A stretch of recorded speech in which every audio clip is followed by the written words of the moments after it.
Estimadas maestras y estimados maestros, en próximas fechas se va a llevar a cabo la aplicación de las evaluaciones diagnósticas y con ello se derivan una serie de preguntas que se relacionan con estas evaluaciones. ¿Qué características tienen estas evaluaciones? ¿Cómo está organizada la evaluación de lectura? ¿Cómo podemos aprovechar los insumos que nos brindan los resultados de estas evaluaciones para buscar un uso formativo encaminado a la mejora de los aprendizajes de nuestros estudiantes? La evaluación de lectura está organizada en unidades de análisis que tratan de responder cuáles son esos procesos de comprensión de lectura que siguen nuestros estudiantes para poder interactuar con los textos. Un elemento importante que destacar en esta evaluación es que no se valora la asignatura de español en su conjunto, ya que ésta se compone al menos de otros dos elementos que son escritura y oralidad. Sin embargo, la comprensión lectora es fundamental para los aprendizajes no solo de la asignatura de español, sino de todas las áreas académicas.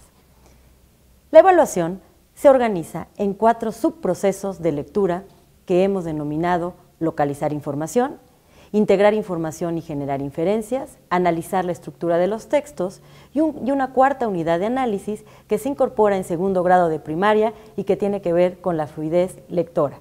Todas las preguntas de la evaluación se agrupan en estas unidades de análisis. ¿Qué características tienen estas evaluaciones? Esta nueva generación de evaluaciones diagnósticas pone énfasis en la diversidad de géneros textuales.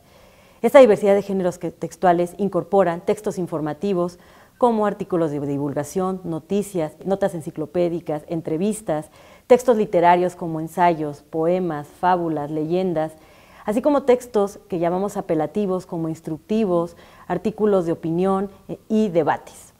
Además, otra de las características que cobra especial relevancia es la búsqueda de la pertinencia cultural y lingüística de nuestras propuestas de valoración.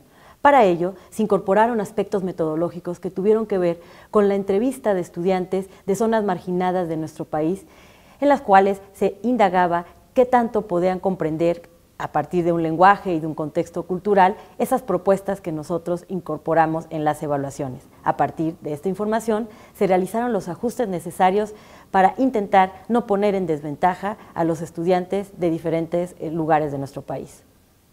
Una característica relevante es la incorporación de una diversidad de formatos de respuesta. Si bien se mantienen los formatos de respuesta cerrada, en donde, en el caso de lectura, encontramos un texto al cual se asocian una serie de preguntas de opción múltiple, en las cuales el estudiante tiene que elegir alguna, se incorporan también preguntas abiertas en las cuales el estudiante tiene que dar una respuesta amplia que demanda la síntesis e integración de información, la argumentación de alguna opinión, así como la ubicación de elementos estructurales que están aislados en los textos.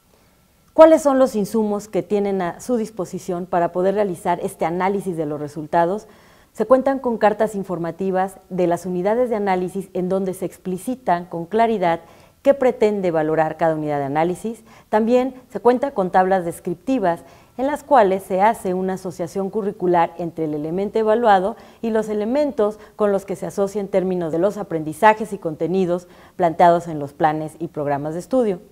Asimismo, un insumo relevante es el reporte de resultados. Este reporte de resultados lo podemos mirar desde 2 perspectivas que se complementan. Por un lado, podemos mirar los aspectos cuantitativos, en donde encontramos, por ejemplo, la cantidad o porcentaje de aciertos para cada una de las preguntas o para cada uno de los estudiantes, y también un aspecto relevante para el uso formativo de la información que tiene que ver con aquellos aspectos más cualitativos que están detrás de ese número o que lo enriquecen. Algunos de estos aspectos son las argumentaciones de las respuestas correctas o también los tipos de errores más comunes que cometen los estudiantes ante cada una de las situaciones de valoración que se propone. Hemos propuesto para ustedes una ruta de análisis para el uso formativo de las evaluaciones que consiste en 5 pasos que sugerimos se puedan implementar para poder acercarnos a esta mirada más precisa con una retroalimentación más descriptiva de lo que está sucediendo con nuestros estudiantes. El primer paso tiene que ver con la selección de los contenidos de interés. Esta selección es muy importante y se puede derivar de diferentes aspectos o criterios. Uno de ellos, y es el más utilizado, tiene que ver con poner atención en aquellas preguntas que tienen un menor porcentaje de respuesta correcta y que podemos inferir que son más difíciles para nuestros estudiantes. Sin embargo, también podemos tomar la decisión de empezar nuestra selección de contenidos a partir de las unidades de análisis que parecen más complejas porque también en conjunto tienen un porcentaje de respuesta correcta menor.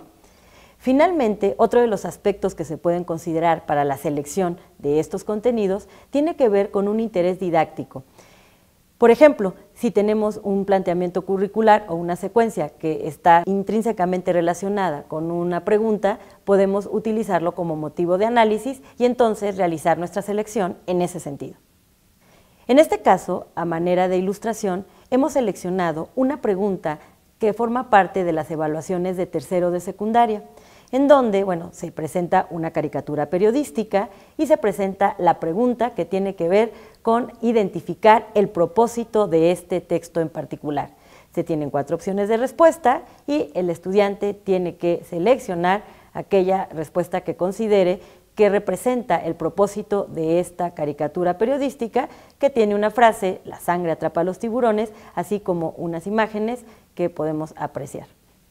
El segundo paso es el vínculo curricular. Este vínculo curricular va a permitir contextualizar ese elemento que se valora de manera particular en la pregunta con elementos más amplios que tienen que ver con los aprendizajes esperados tanto del grado inmediato anterior como del grado actual.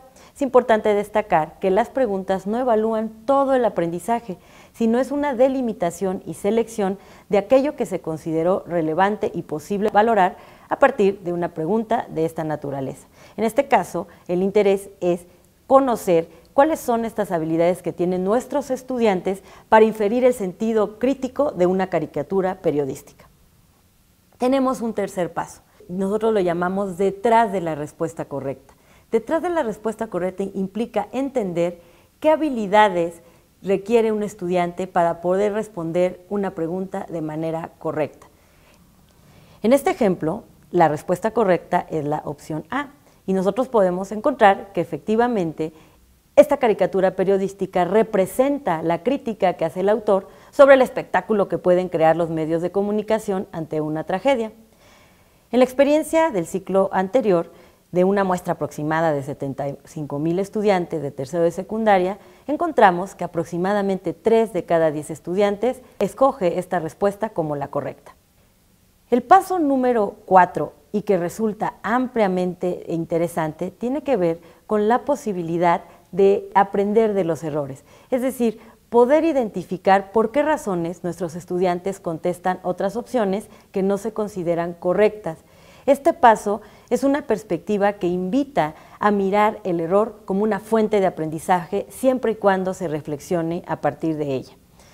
Una de las suposiciones que podemos hacer en términos de por qué nuestros estudiantes contestaron la opción B, dentro de las hipótesis es claramente una dificultad para interpretar las frases en sentido figurado.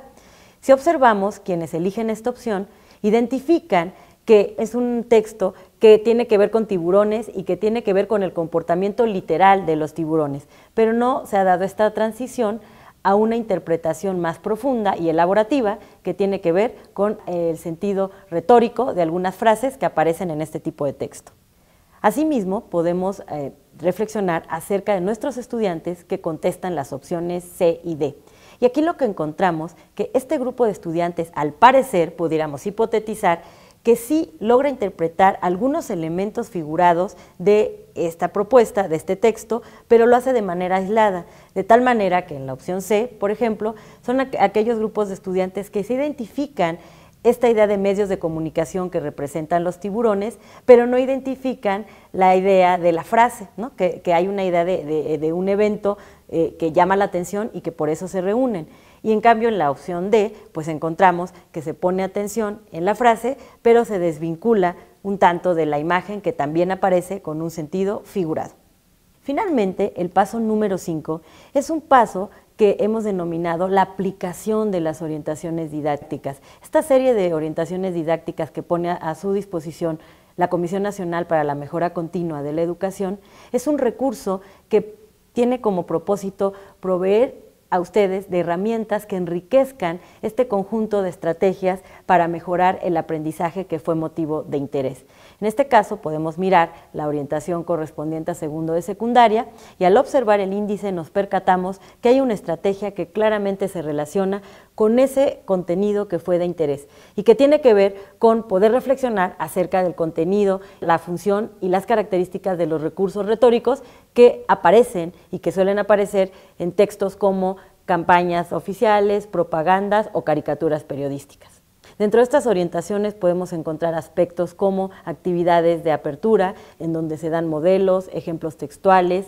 También podemos encontrar actividades de desarrollo, en donde ustedes pueden decidir si retoman algunos aspectos de esta actividad o la implementan en su conjunto. Es una propuesta flexible para que se pueda modificar a partir de las necesidades y características de cada uno de los grupos. También dentro de las orientaciones podemos encontrar cuestionamientos grupales que invitan a una indagación dialógica en donde se intercambien puntos de vista entre estudiantes y maestros de manera abierta, participativa, inclusiva, respetuosa.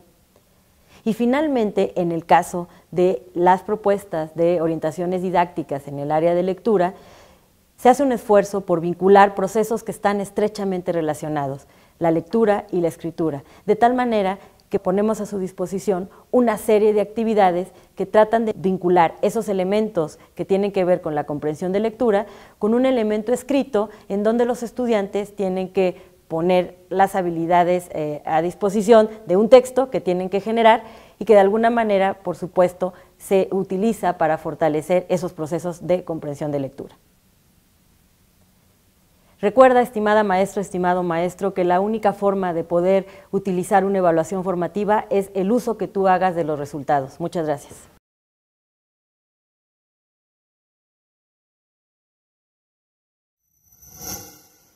Gobierno de México.